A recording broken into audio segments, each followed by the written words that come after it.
of the Sales Dojo here at Medicare Gurus in Cedar Park, Texas. I have here a huge table here with our agents. We have Penny here, Brad, Christine, and Victoria. For those of you that are new to this, what we do is every 12 o'clock Central Standard Time here at Medicare Gurus, we like to open conversations to agents who have been in the trenches, talking to clients, having conversations about what's going on, sharing their thoughts and experiences, and share this with you. So today, guys, I thought we would have a conversation about drugs.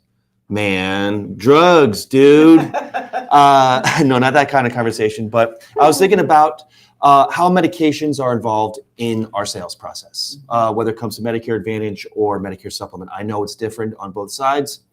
But I wanted to start off with just talking about drug plans in general, whether they are attached to Medicare Advantage plans or whether they're standalone PDPs. We'll get into the insulin savings program later. We'll talk about how you deal with medications in general.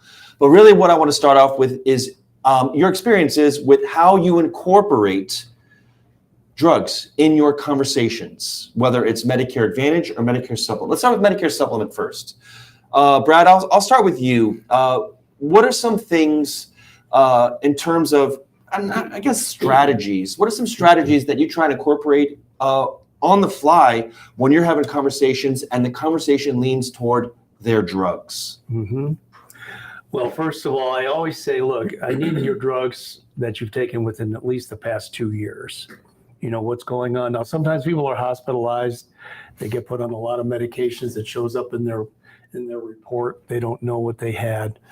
But that's my go-to. You know, when it comes to underwriting, drugs are key. Now, some drugs can be used for multiple reasons, but generally we see a lot of the same stuff. You know, blood pressure, cholesterol, thyroid, you know, gabapentin, whatever. And you learn, you know, what these drugs do, and you can pretty much tell what's going on with them, you know, just by what drugs they're on. Declinable drug lists are very important, you know, but it's not the end of the world. You know, I found that even though a drug may be on the declinable list, you know, certain companies have multiple tiered, you know, things where they might pay a little bit extra, but it's not declinable. You know, in the past, it's like, oh, you're on that, can't help you. Well, things have changed over the years. You know, underwriting guidelines have changed, and we're able to get people that I had one this morning. This guy, we hadn't been able to write him for years and years. And now I think I'm going to be able to get it pushed through under a standard 3 with Cigna. You know, he still smokes. He's got COPD. He's diabetic. Had a heart attack 2 years ago. It sounds like a death sentence, but companies are becoming more and more lenient with that. But I've always said from the beginning, learn how to pronounce your medications. You know, they, in most cases, don't know how to pronounce them. They don't know what they do. It's important that they get educated on what they take it for. A lot of times people don't even know why they take it. They get on the phone with an underwriter. Why do you take that? Oh, I don't know. My doctor prescribed it to me. He knows. Well, we have to find out. You need to call your doctor and call us back. You know, so there's a little bit of, I don't want to use the word coaching, but you need to find that stuff out early in the process, because that will come up during the underwriting process. Mm-hmm. As far as drug plans go, I hate them. I cannot stand. It's an inherent problem. You know, sometimes they go smooth, but generally people are going to have some issues with these things, and they're going to call you. They've called the insurance company. They talk to somebody in the Philippines that doesn't speak English. They get disconnected and they get very frustrated. I always make a point to tell my clients, look, if you have any problems, call me first. You know, we'll see what we can sort out. You don't want people calling the insurance company, especially with drug plans, because they get so mad. And you know, that these things change midstream throughout the year. You know, I mean, they all of a sudden things might go from a tier 1 to tier 3, and especially if they let the plans roll over. Oh my gosh. I mean, I've had clients $70, $75 a month for a drug plan, and none of their drugs are on the formulary anymore. So they're paying full pop on the medications. plus a high premium. Personally, I don't have a drug plan. I get a huge IRMA rate up, number one, but I really don't take medications. And when I do get prescribed something, I go to some alternative thing like GoodRx or Mark Cuban's thing, Cost Plus, or there's so many of them out there. And, people get concerned, well, what if I get on something, it's really expensive? Well, then you have patient assistance programs if they qualify. There's a lot of different ways to work that. But the bulk of our conversations will include that, especially during AEP. AEP, it's drug plan. And a lot of them need new drug plans. Don't really know what's going to come down. I don't want to make any recommendations now before October 1st, because we really don't know until the hammer comes down on what's going to be available. But that's my take on it. Yeah, I mean, that's a big take. Yeah. Yeah. Well, with the new legislation and stuff, who knows what's going to happen to drug plans going forward? Well, the inflation, Yeah. the inflation That's what I'm saying. reduction, Yeah, that's yeah, what I I'm mean, that saying. looks like it's a big deal. Now, if I read it correctly, is it going to affect 2023 plans? I don't think so. We'll have to look that up. I think it's, I think it's like 2026 or something. yeah, I want to get further How is research on far that. out? Yeah. I don't much So know let's that. not add it to the conversation, No, but no. let's go with you, Christine. What are some strategies that you do when you are incorporating drugs in the I mean, Medicare supplement conversation? I mean, most people, it's a lot of people are like, well, what's it going to cost me? What's it going to cost me? What's my out of pocket? So I have to pay for this and the supplement. Okay, well, you can have this. I think it's a WellCare. One of them, it's like $7 a month or $6.90 a month usually or something. And well, I don't take any drugs. Okay, but if you say go however many years down the road and then you do have to take drugs and the cheapest way to get them is through a drug plan, you're going to have the penalty. So you might as well pay $6 a month as an insurance policy to not. And some people are like, well, I'm just not going to do it. Mhm. And a lot of times it's people who can afford it. They just don't want to pay it. So it's the people who can't afford it. They have no problem paying it. Yeah. Well, I So- think if they're educated and it's their own choice, then they can.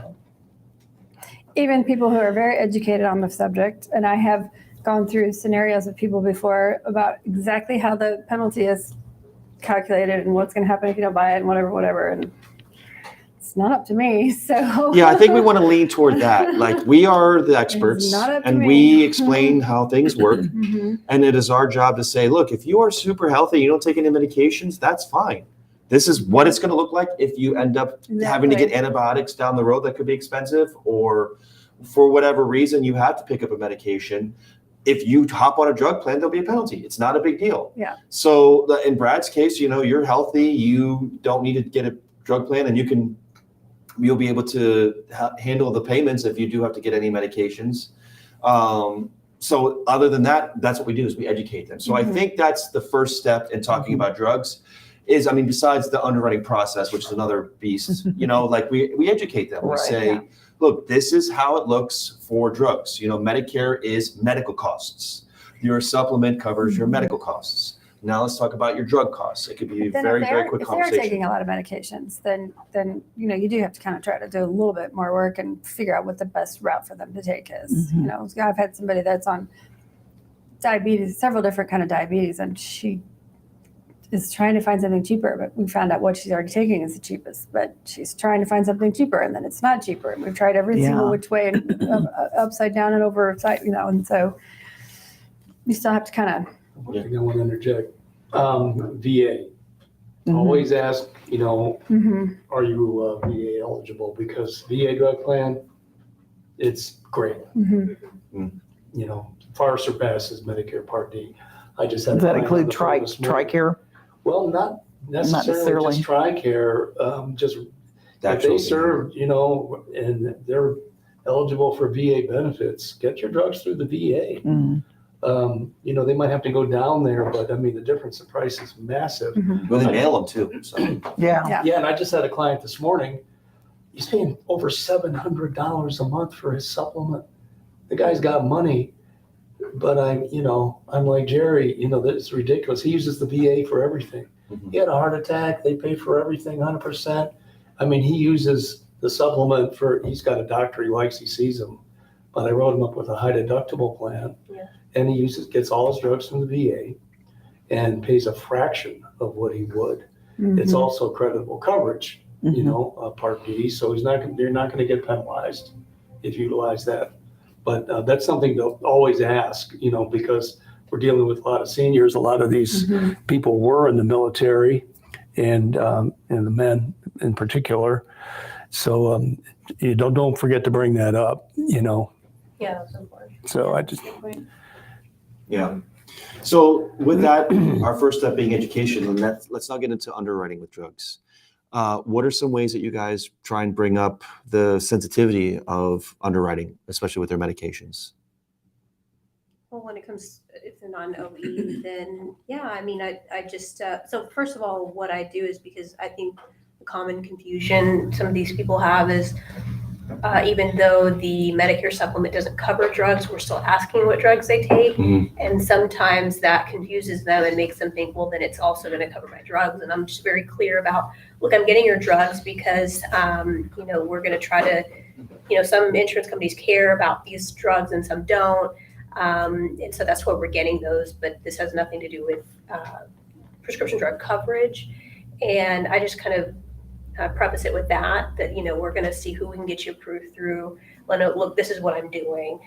Certain things some insurance companies have an issue with and some don't. And my goal is to figure out who does not have an issue with it. And of those, who has the lowest price for you on the plan line, that's the best fit for you. So that's how I preface it. And then I think it's a softer landing if maybe they're only left with one or two options or left with no options, that they know what I've been trying to do this whole time was trying to figure out a solution for them, and they don't feel judged. Mm-hmm. One of the strategies that I use, this is one I picked up from you, Jacob, that's watching, is having conversations with them while you're collecting medications.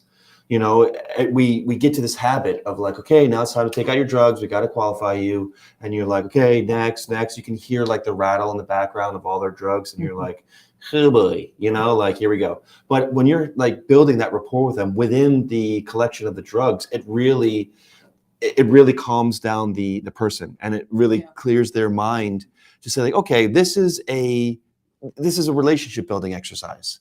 This is something we have to do. But also I'm getting to know them, they're getting to know me, and because you're sharing like personal health information.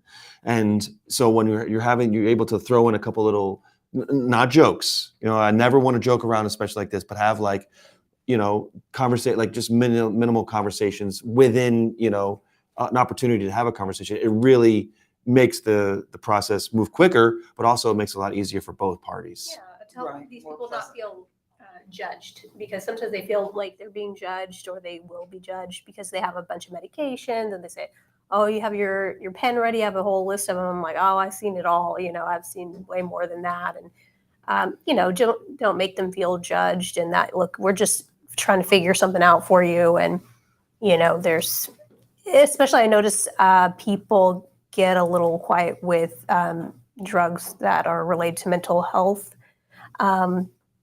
And I don't some people will make excuses for it, or you say, oh, well, I was kind of going through a tough time, and just like, look, this is the no judgment zone here. And when I have that, when somebody does that to me, I feel like, I tried that one once, it didn't work. I tried that one, it didn't work. Right. Yeah, to I'm relate not to them. embarrassed about it. Yeah. Right. I'm not embarrassed about it. I'll tell you what I take. I'm not embarrassed about it. Since COVID, like Yeah. 90% of America's on. I said, yeah. I tell people, hey, I'm glad you're taking care of your Yeah. mental health. I'm proud of you. People don't do that. They just live with it, and it's tough, but I'm glad you are taking it. And, and we just move right along. Yeah. And being experienced agents, when you ask them, okay, next we're going to collect your meds, just to see if you qualify. How's your health? They're like, oh, I'm pretty healthy. And they pull out their meds and they're like 10 to 15. It's like, they're very sensitive to that. That's why you never believe somebody when they say, "Oh, I'm healthy," and you're just like, or anything. You Yeah. never Yeah. fall And into then, that or they trap. say, I have all these, but I never take them. I just Right. I don't take them hardly ever. I just have them just in case. Right. That's even Okay, worse. but we're still gonna put these. Yeah. It's not down. about what your choice is. It's about what the doctor's choice Right. is. Right. Doctor prescribed it. I just don't take it. Yeah, Yeah. tell an underwriter that. Yeah. Yeah. Yeah. Yeah. Exactly. Yeah. Yeah. So what are some things that we talk about conversations, but the key thing is that we have to extract all their medications that they possibly can. So what are some things that you do, just for some advice for some new agents when they're going through this process for the first time? What are some things that you do to get them to trust you so they can divulge all of their medications? That's in those situations where it's they are prescribed, they don't take, or maybe they take injections, that they always forget about because they never talk about their injections that they take unless you ask. So what are some strategies that you can help new agents say, hey, we got to get your entire formulary list? I would say Google's your friend. If you get a medication, pull it up, it tells you what it's for. And then you can say, oh, do you take it for this or that? Oh, no, I actually take it for that. So many medications have multiple uses. We never assume metoprolol is for blood pressure. That can be used for heart conditions and other things. And you really need to find out why they take it. And going back to the minimum 2 years, and some companies are like 5. Yeah. They want to, New Era goes back 5 years. Mm-hmm. People say, well, I don't take that anymore. When did you stop taking it? Oh, about 3 months ago.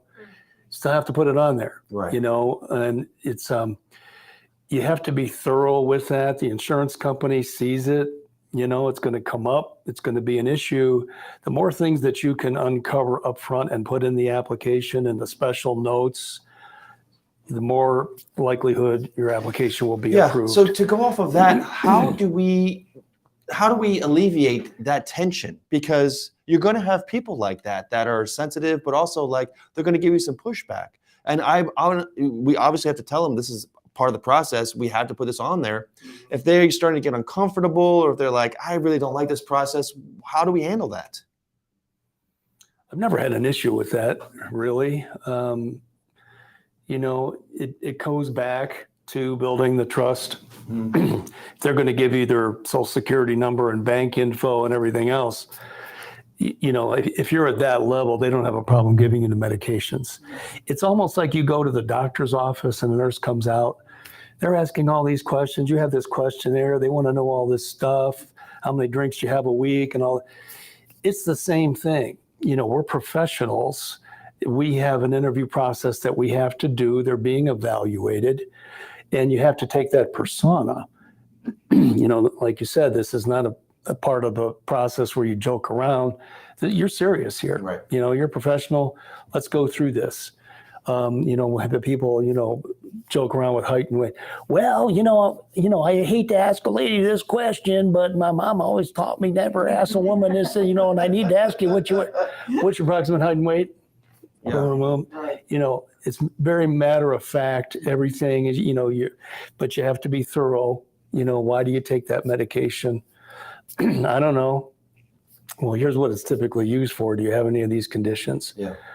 Yeah, I probably take that for diabetes, How long you been on it, And then the CRM, we have one thing that's usually left blank is the when did you start it? Mm-hmm. Most people don't know, but we need to get a certain idea on that. But it just comes down to being thorough. I've never really had an issue getting medications. I have had people say, well, why this thing doesn't cover my drug plan? I said, well, it's part of the underwriting process because medications indicate certain conditions and we need to know, the insurance company needs to know that and why you take it. It's just, learn how to pronounce the medications, be very thorough. When did they take it? Why do they take it? That's really all you need to know.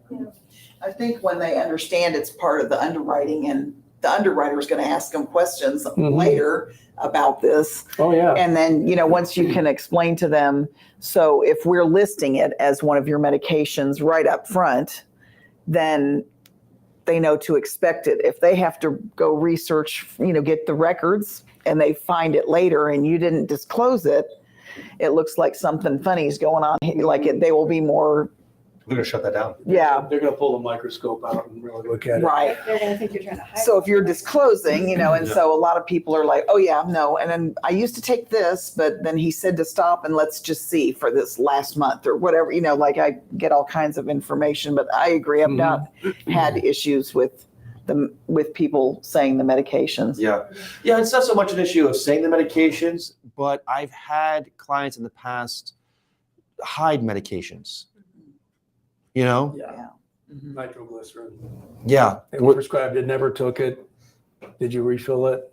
I've had a few push through with nitro because of that, and erroneously given nitroglycerin as a safety thing. They never take it. It expires every 6 months. And if you refill it, that shows that, okay, you're taking it.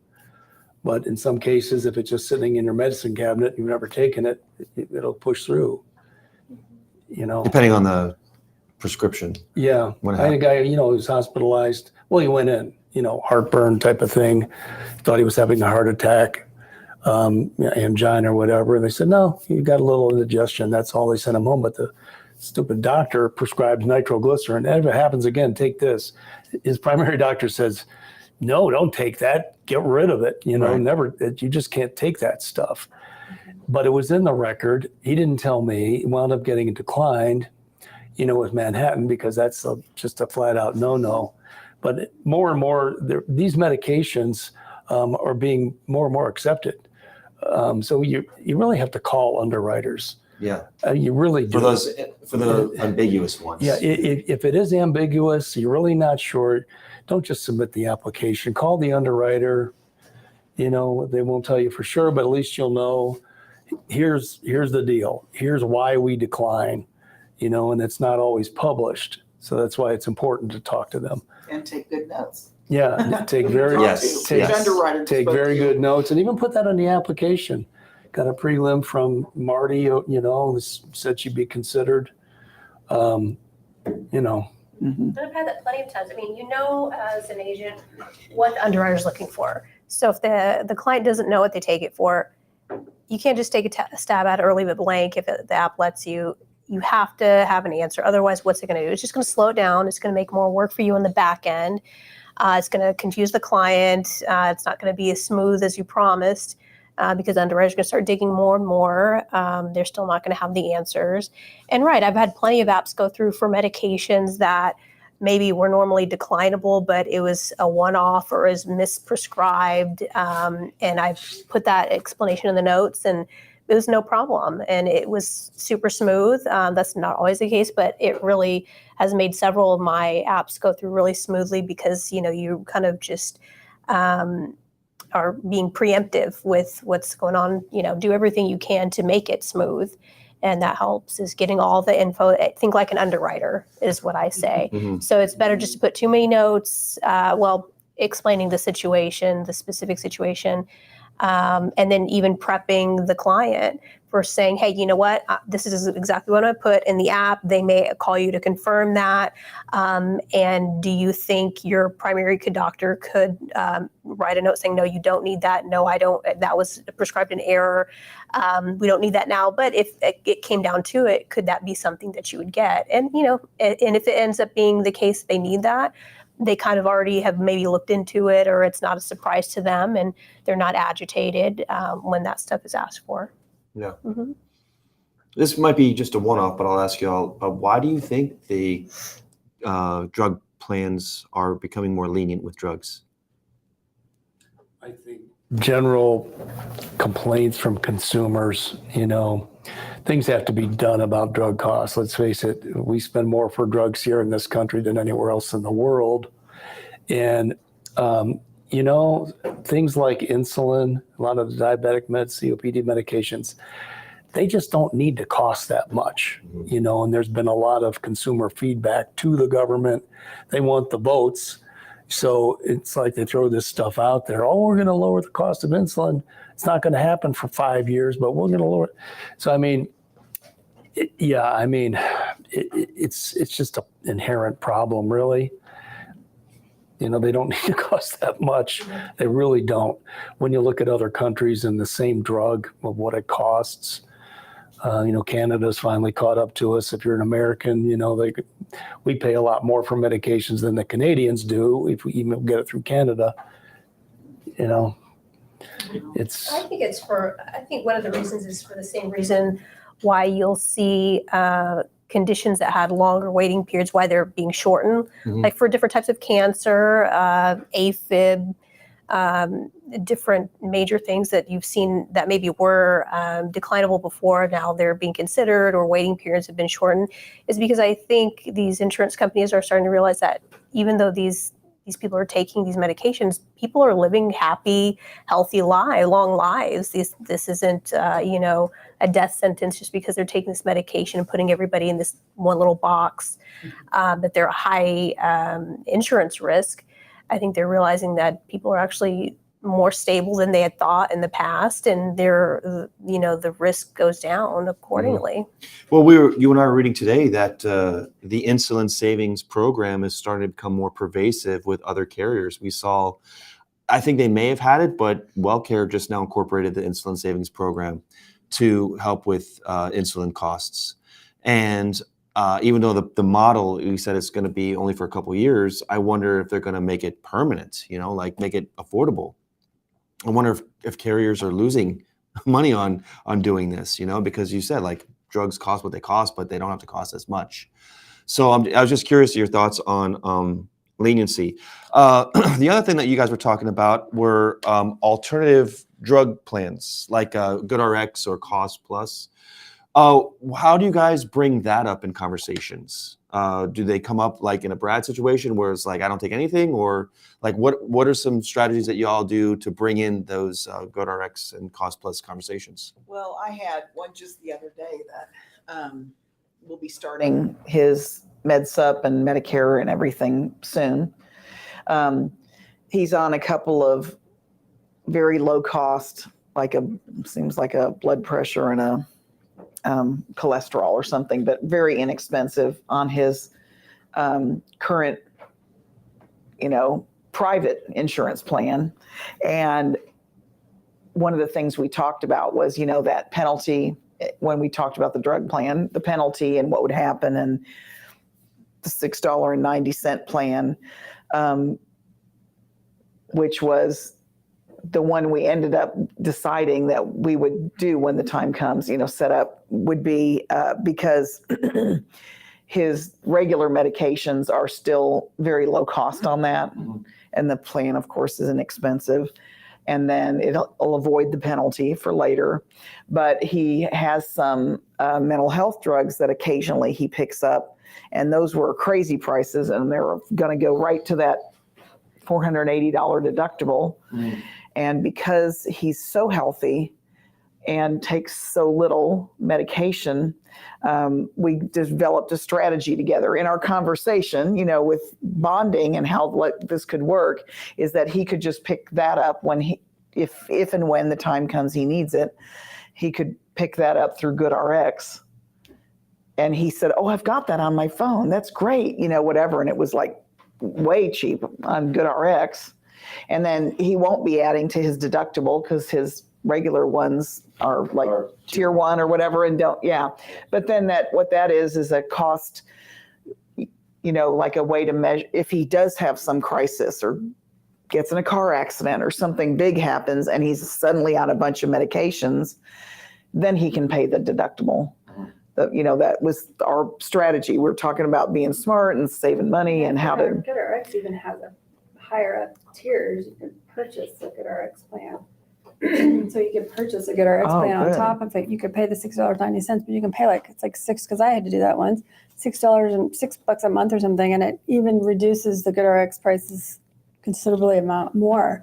So it's like GoodRx Gold or something. Oh, gotcha. No, it's very competitive. So, the only thing that's it's just not credible coverage. That's the Right. only. Right. But That's it's, the I only mean, thing. it's, if there is Which I something- explained to him Yeah. when we were developing our strategy together. But Well, yeah. and Walmart, I know, and I have mentioned this once or twice, but I've always I'm not telling you to do this because I'm nothing, but in my experience, Walmart has insulin, depending on what kind you take. Through the pharmacy, $25 a vial, no insurance for 3 different kinds. But you have to know what you're doing No insurance, no prescription, no nothing, $25. Yeah. But it's type 1 diabetes, it's type 1 insulin. So it's insulin. But there are low cost things out there. You just have to know. Right. When You know? it comes to insulin, I'll usually, how many units do you take? Oh, I take 120 units a day. Have you talked to your doctor about an insulin pump? Mhm. Because then that'll be covered by Part B, and all your insulin's going to be covered under Part B. Yeah, and that's a huge load off for some people. It's like, I've never even heard of that, but it's something to bring up, feather in our cap, helping Yeah. them out. But that in essence it's the lifestyle change. Yeah. Oh yeah. Yeah. Yeah, it's the huge. Pens that you have to dial. Those The- pens that are so yeah. expensive that you dial Right. up and the whatever. Those are things that are so dang expensive that everybody's Yeah. on that are so expensive. And all the designer Mm-hmm. Yeah. But drugs. see, the conversations that we're having now, like that's what frustrates new agents, because you guys are having very healthy conversations about someone's personal health, especially something that's going to cost them a lot.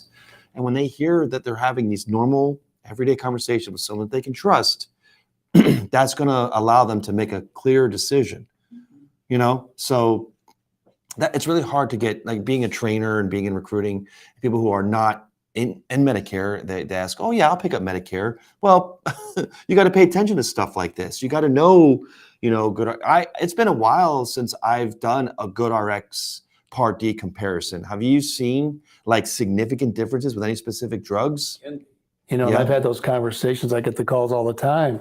It's like, Brad, this drug, this plan I have with Humana, it's costing me a fortune. I'm like, well, have you looked at GoodRx? Let's take a look. Takes 2 seconds. You pull it up, hundreds of dollars a month less. Well, now you have the Mark Cuban thing. What's that Yeah, called? Cuban Cost Yeah. Plus. I mean, there's so many of them out there, Yeah. which is great because I think they need some competition.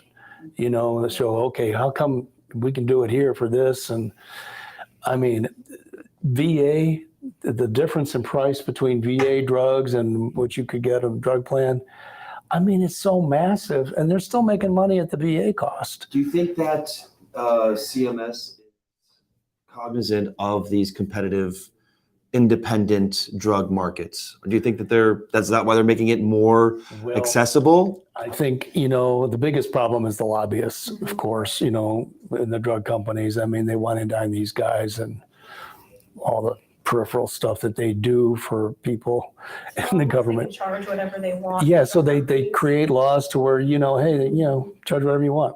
That's the biggest problem. That right there is the problem. Now, and kudos to these guys like Cuban who came out and said, hey, look, I'm going to charge 15%. I'll give you a 15% profit I'm going to take. That's it. And the costs are huge. I mean, 15% is a little bit lower than, usually 25, 27 is normal. Mm-hmm. But I don't even know what the profit margin is on some of these drugs. I mean, it's got to be enormous. Look what happened with the EpiPen. And one guy bought the company out, and you have something that's relatively cheap. All of a sudden, they're charging $1,700 for an EpiPen. Yeah, because they can. There's no regulation cap put on it. And that's the problem. But when you can bring up alternatives like that and help people, that's how you get referrals. Right. Yeah. You help them. I don't care what it is. You help them out a little bit, and you're not making any money on it. That doesn't mean you're not winning in that situation. That's a win because you help them, and they will be calling you back. You will be in their phone, and they will give your name out. But yeah. But that goes back to your question, is that going to cut into, is all this going to force prices down and cut into drug companies' profits? Yeah, sure it is, because they were allowed to charge such obscene amounts with no regulation or oversight or anybody telling them they couldn't, because who is cheering them on? Their The shareholders. constituents. And now people are just saying, look, people are dying because they can't afford medications. There's just such an uproar. I think that's what's pressured these companies and CMS to cut these prices, the government to cut these prices down on some medications, life-saving meds. Yeah. But still, it's not perfect, and you have to find a workaround. And I think that also goes back to a meeting or a dojo we had with Frank, which was about, yes, you can do everything automated. You can do it. You can buy your supplement. You can buy your Advantage plan. You can buy your prescription drug plan online. You don't need a human being for any of it, which is great. But you know what? The CMS is not going to tell you, hey, look at GoodRx. Hey, maybe let's strategize. These drug plans aren't perfect. Maybe take this expensive one out and use GoodRx or the Canadian website and put the rest in the drug plan. You need a human being who knows what they're doing for that.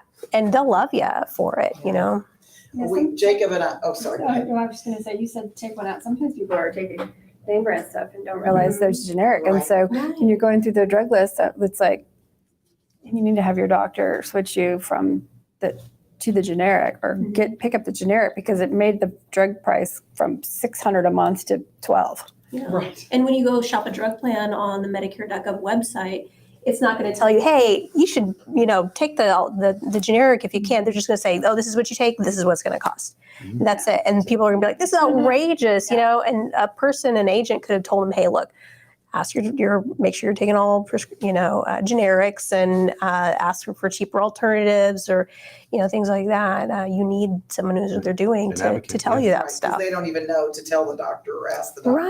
Right. And the doctors, they're getting free lunch from the drug companies. So some of the doctors are, they know better. They could prescribe the generic, but sometimes they don't. One thing important, I noticed this on Med.gov in Georgia, levothyroxine, the difference in price between the capsule and the tablet. Oh, Yes. thousands. Capsule's like $1,700 a month, and then Yes. a tablet's like $6. I'm like, what? I mean, it's very important that you. That's why it's so take- important when you but can choose why? capsule or tablet. Production. It's just production. I wanted to bring up transitioning from a group plan, it includes a drug plan, over to now we're going to Medicare Part D, because I've had situations in the past where I had somebody cancel. They worked for Walmart. They had a Walmart group plan. This guy was on a lot of expensive stuff, saved him a ton of money on the medical side with the supplement, but the drug plan kicked it out. The drug plan was so much more expensive on Medicare Part D than the group plan. They wound up staying with the group plan, even though the medical part, it's going to cost them a lot more money. It was so substantial. And, we'll run into that from time to time. People get shocked. Well, I was only paying $6 at work, and now, it's 35 or whatever. And, you're going to get that objection. It's going to come up. And how do we justify that? It comes up, and I usually say, look, group plans are negotiated for a large group of people, and they're able to spread those costs out collectively. When you're on Medicare, it's you. Everything is individualized. So, things like your dental plan, all that, now it's changed. It's between you and Medicare, and that's it. So you don't get the advantage of having things spread out like that. And that's really what happens. It's just a different format. Well, to kind of head that off sometimes, and I've done this before, even if somebody's in open enrollment, you're like, yay, free for all, it's your golden ticket. I still ask them what meds they take, what conditions they You have to, have, yeah. because it will help them, to warn them about things in the future. And where I've had somebody they were taking so many expensive medications for health issues and they were open enrollment. And I said, well, let's take a peek at, which drug plan might be. And, that was a big thing, normally I would just say, oh, this is your sup, go on Medicare.gov, take care of your drug plan. But I'm like, I'm afraid his drug plan is going to be really expensive. And it was. And that was the difference between him wanting to stay, whether it was going to make more sense for him to stay on his group plan, or even though it's going to be a little bit more when he turns 65, or go on to Medicare. And I think that's our responsibility to ask those questions, because, if somebody still has access to their group, it's really, looking at all the costs. Is it really going to benefit them overall? Because if they get off of their group and they go into Medicare and it ends up costing them way more, to where it's just super uncomfortable, they'll get pissed at you because now I can't go back to my group that I had anymore. And I'm stuck with this. And you also have to bring up IRMA. Mm-hmm. That's very important. I had a guy cancel went with an Advantage plan. You know, it was a $7 drug plan. Well, it wound up costing him $70 a month with the IRMA rate up, and he doesn't even take any meds. He's just like, I didn't tell him about that. Shame on me. Had I have told him, you know, in advance, I don't know what he would have done. Maybe look at some alternatives, but he went into Medicare.gov, didn't know what he was doing. He thought he signed up for something else. He wound up signing up for an Advantage plan himself, you know, and that's where it's very tricky if you direct anybody towards that. Drug plan only, not drug plan and Medigap, not drug plan and other health coverage. I mean, but So now do you warn people with the IRMA penalty every time, or I just looking for? explain, it's like, look, your Part B, that's based upon your income from 2 years ago. Your drug plan is also based upon your income from 2 years ago. And I'll give them the breakdown. And they'll say, oh, yeah, I didn't make anywhere near that. Oh, well, you know, I made, you know, 600,000 back then. You know, good thing to let them know, because they're going to get the bill. And if you didn't tell them, then egg on your face, and they're not going to be happy with you because you didn't disclose everything. A lot of time I find that They've already like gotten their Medicare A and B, and they've been warned about any penalties. But I guess I'm guilty of not bringing it up unless they say something that triggers me to ask, like, oh, I always ask them, what did you do for a living? You know, that you're retiring, that you're deciding to hang it up. If they say, oh, I was an attorney, I'm like, let's talk about this IRMA penalty you might be getting, or, you know, if I was a doctor, or, you know, yeah, I'll bring it up. But I'm guilty of not really bringing it up unless they say something to make me think, ooh, let's talk about this, you know? Yeah. One thing I learned while I've been here at Medicare Gurus is when we have someone who's open enrollment and we start doing the diagnosis of their health, you know, and we look at all of our choices, I would always go with like, okay, lowest cost.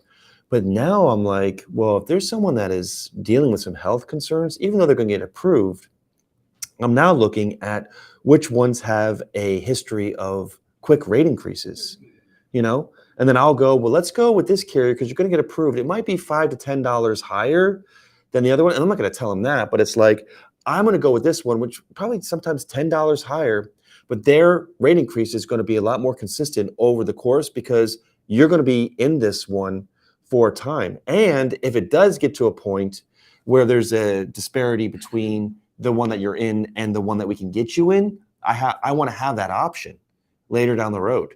You know, I didn't even realize that, like, oh man, once we're putting them in this one, if they have health concerns, if I put them in the one where that's the last bastion, like that's the one they're going to take. And they're either going to have to pay it until they can't afford it anymore.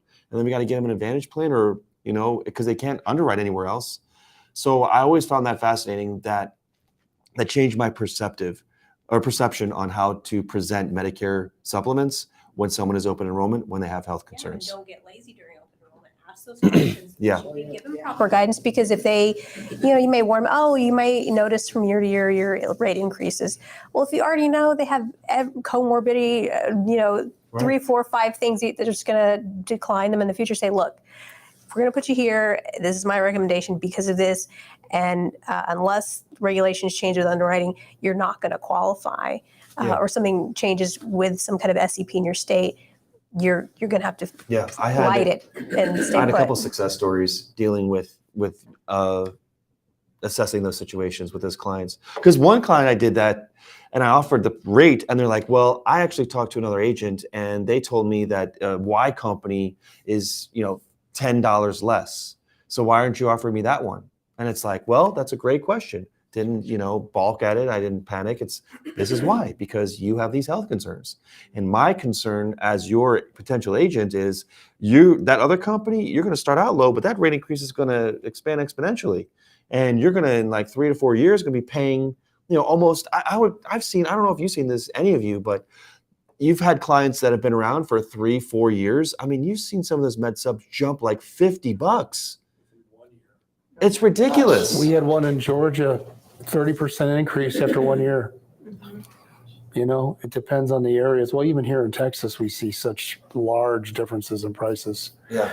But I wanted to mention, you know, OE, you know, we've had a lot of history, get greedy, oh, okay, get this person in. Don't put the medications in the system. Mhm. So what happens, it comes around, you want to follow up with these people. You have no idea what's going on with them, from a health standpoint. So it's very important, even though, get the medical history, go through the questions, put the medications in, even though we don't have to get it. At least we know and have a record on the client what's going on with them health-wise. Because down the road, if the potential is there to underwrite them, we want to kind of get a heads up. And make good notes for yourself in this. Oh, If somebody's absolutely. in open enrollment, they're like, yeah, but Notes I are have this huge. lump and Yeah. we're going to go get it checked out. I'm like, okay, well, I'm going to make a note of that. So when I'm rate shopping next year, I'll be like, so how did that turn out? And, and you can deal with it head on. Know what the odds are of them being able to save them some money are. Yeah. It just comes down to slowing down, taking your time doing Mhm. it. Be thorough. There's no need to rush. Mm-hmm. Yeah, you can't put money in front of process. Right. Even though it's so tempting during the AEP, where it's just, let's get them out, Got that one in 10 minutes next. Yeah. Yeah. Yeah, your retention rate's going to be poopy. Yeah. Yeah. Right. They won't even remember you, Yeah. Right. Your And they'll complaint definitely rate. not remember you when they switch. Yeah.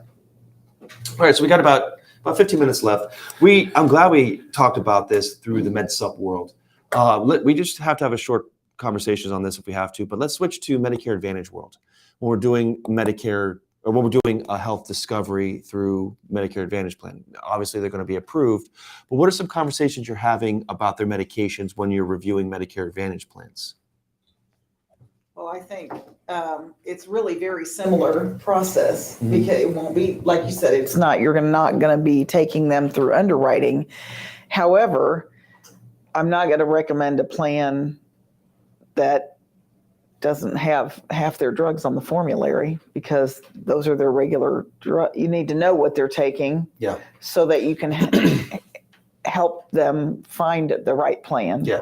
I want to make a note of this, and this is for everybody out there, and this is for everybody here. We know this, but I'm going to reiterate this.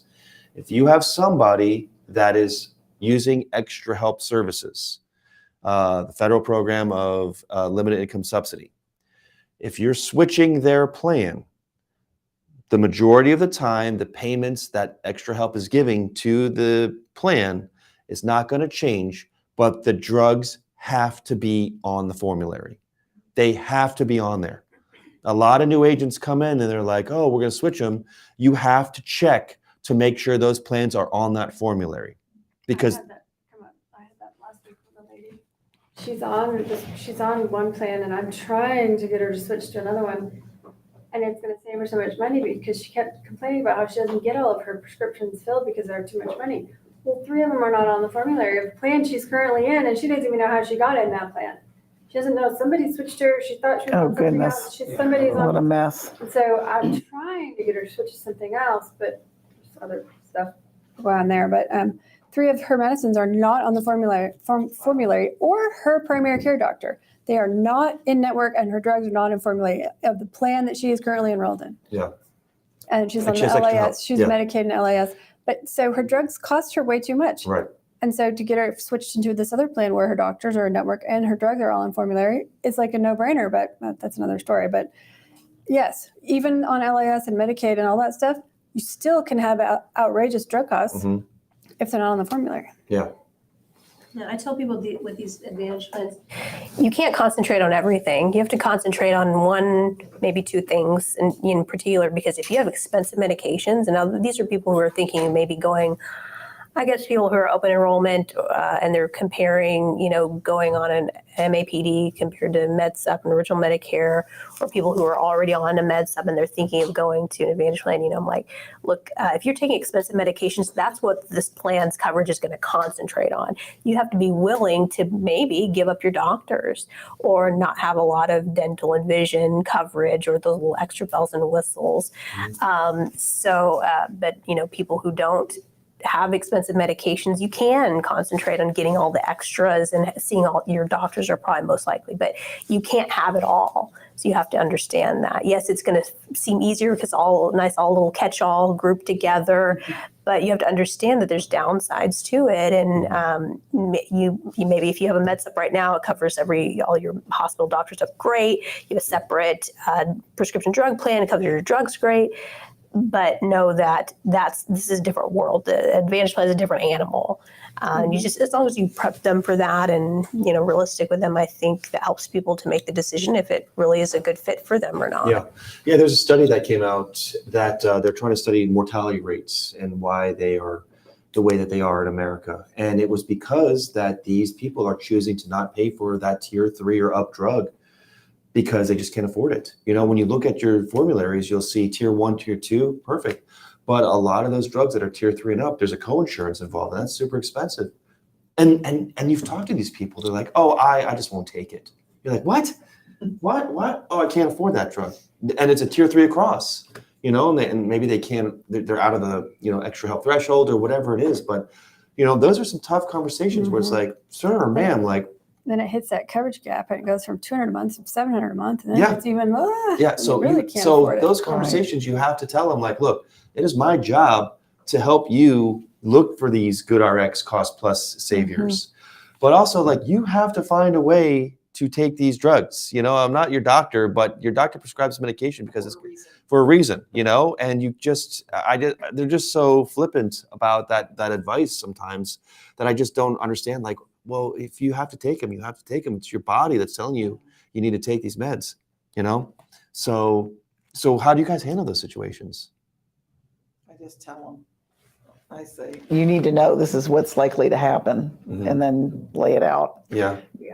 They'll say, well, I'm just not going to take them. I'm going to say, well, I'm still going to enter this in there so you know exactly what's going to happen and what it's going to cost, because you should be taking this medicine. There's a, like you said, there's a reason. There's a reason that you've been prescribed this. Well, I'm just not going to take it, but I still want to know about it because I want to put it in there so you're informed what's going to come and what's going to happen. If you need to go get it at the pharmacy, we need to know where you need to go and which plan you need to be on so you are not surprised.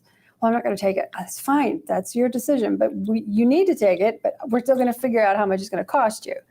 So they don't, we still need to tell them how much it's going to cost them. And even they could be saying, oh, I'm not going to take it. But I usually recommend, in those situations, you need to talk to your doctor and see if you can get some alternative medication that's not so expensive.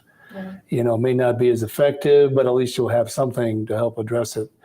And they'll shop around, they'll help you out. I mean, I just had that. I'd take these eye drops, and some of them were really expensive. And she got on her cell phone, and it took about 2 minutes. She's like, oh, I can get all 3 of the drops in one thing here, and blah, blah, blah. And it's cheap. And okay.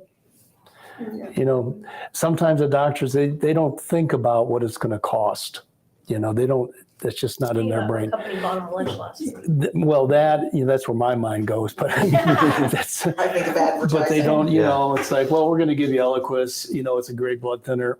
Well, did they say how much it costs? I mean, I've had people go from expensive blood thinners back down to warfarin because they just can't afford it, but they need to be on a blood thinner, and you have to go and get tested once a month, and they realize that, but. If you can't afford it, you have to be able to eat. Yeah. And that's going to take precedence over buying a drug. Yeah. Regardless of what's going on, and you just have to look at all the options. The more that you can lay out there. No, I haven't talked to my doctor about that. Well, maybe you might want to address that with him, and see if there's some alternatives that you can take. Yeah, I've had people say, "Oh yeah, clopidogrel just makes my stomach upset." It's like clopidogrel you take so you don't have another heart attack. It's just such a, but it's their life. That's all we can do is just suggest what we can. Yeah. I tried to, if somebody's taking a really expensive name brand medication or something, usually I'll try to set up everything like their supplement, everything else that I can, and say, you know what, you still have a little time, talk to your doctor and see if you can get them to change it to something else. And then we'll incorporate that change into your drug plan. But if it's a situation of where it's a really expensive medication, they'll just, I don't take it. And, just that's all there is. But I don't take it, and it's sometimes a really expensive medication can make a huge difference in if you leave it in the drug plan, what's recommended as opposed to you take it out, and if I just cannot get somebody if I get somebody who's really stubborn like that, I'll say, look, this is the option if you put it in there, and this is the option if you take it out. Mhm. And if they choose the option where we're just not going to put it in, have it calculated in with the drug plan, and it would be expensive if they did take it. Look, you can change your plan every year. If anything changes, I want you to have a heart-to-heart with your doctor about you not taking it. And if anything changes where you do need to take it, you can always change your drug plan and add it back in and have it recalculated, because I want you to take care of yourself. That's what I'm here to help you take care of yourself with your health coverage. And I care that you're taking care of yourself. I want you to be around a long time. And, obviously people are there unto themselves, and that's all you can do is tell them what, warn them of alternative or the repercussions if they do and they don't, because then it's from that point, it's you've left the decision, it's in their hands, and you can sleep at night. Yeah. Yeah, I mean, those are tough conversations. The last question I want to ask y'all is, how do you handle calls and clients that want to talk about their drug plan before they want to talk about their medical coverage? That's going to come up in AEP. It's always, Yeah, let's take care of the drugs first. yeah, And there's a reciprocity there. Sure, I'll help you with your drug plan.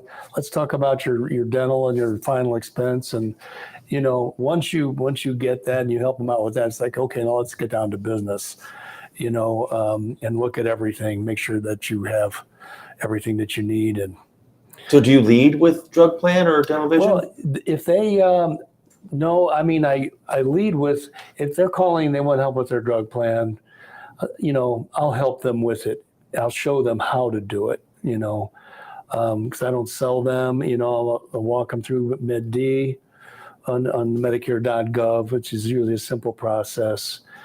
And I'll say, look, I'm going to email you your confirmation page. It has all your contact information on there. If you have any issues with it, call them, because I can't help you with it, but this is the best plan for you.